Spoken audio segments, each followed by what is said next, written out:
Terwijl ons nog praat van die wereldse mensen. Die oom sê, hij koopt daar een plaats bij, daar in Makwaland. Nou kijk, die plaats is verschrikkelijk groot. Doet oom hulle gestaan daar vertellen van die half schapen, half mensen, hectare. Ja. Hij zei, nou stap hij die nieuwe plaats wat hij gekoopt had deur. Want hij is nog bij je tijd. En hij stapt, maar niemand heeft hem gezegd dat die Siessen treinspoor loopt over die plaats. En zo kom je nog net zo uit een lichtje op een randje uit en toe hoe opkomt dus op die treinspoor. Nou kan ik nog maar opstaan. En hij staat nou, toen je nou op die treinspoor komt, toen kijk je die treinspoor die kant toe en die kant toe en ik denk, maar wat zit lang leren nou hier?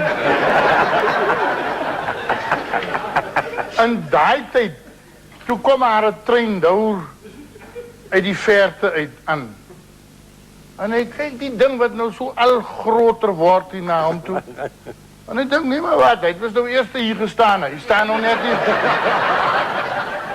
Maar toen die trein aan nou nader kwam, toen zie hij. Die perd is aan te groot voor hem en toen zie die trein ook een vleet. Een lang vleet. En hij op die laatste ogenblik springen uit die pad uit, maar die trein stampt hem aan zijn enkel raad. En hij leed daar aan die gras en die trein is nou daar weggeraakt en hij staat op nou denken en hij wreef die man zeer been.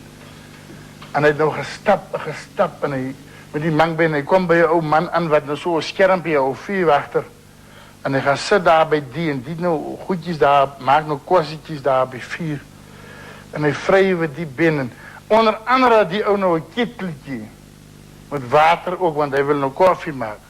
En terwijl hij nou zo zit toe, kookt die water en die keteltje vleet nou hier door zijn tijd. En die oude vliegt op en die oude trapt die ketel daar. En die oude man zegt, wat maak jij nou man? Hij zegt, jong, voor alle moet je zolang hij klein is.